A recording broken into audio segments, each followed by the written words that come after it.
tell you why I chose paramedics. And before we just dive into what is paramedics, today we should talk about what is paramedic first so you understand why I chose it.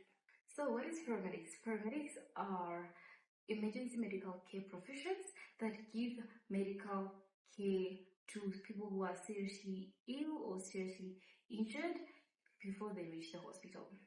So the reason why I chose to do this course and I settled for it is because throughout my high school, I always imagined myself doing something that deals with patients, that deals with health.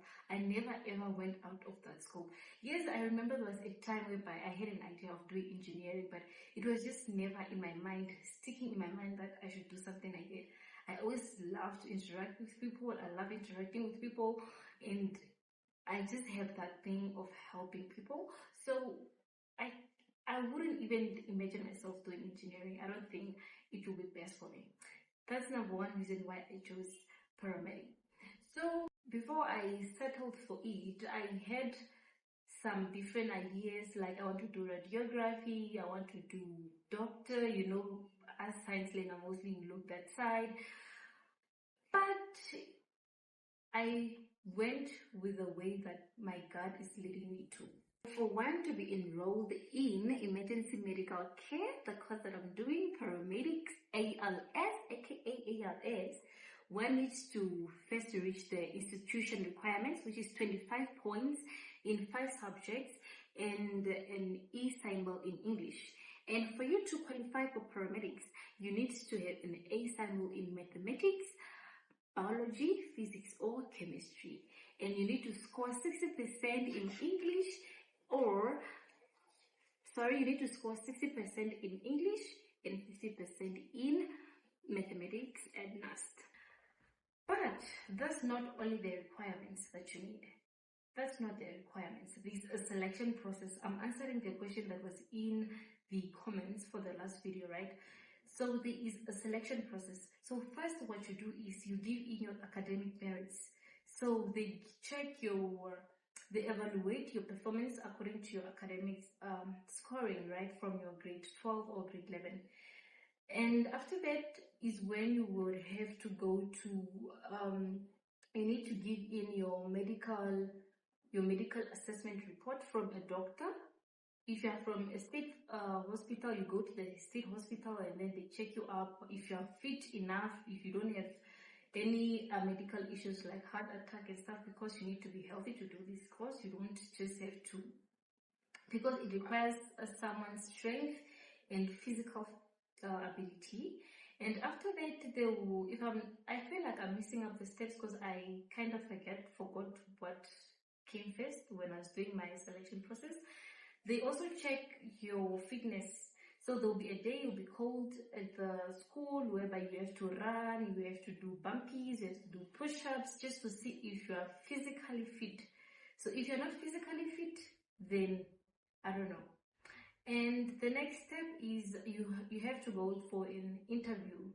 They interview you, they ask you some few questions, and you have to answer them because it's like you're marketing yourself to be accepted in the course. So throughout the whole selection, when you're giving in your academics, you're giving yourself scores, and when you're going for your medical assessment, you are giving yourself scores, and if you're going for your fitness training, again, they are giving you scores, and then when you also go for your interview, they'll give you scores.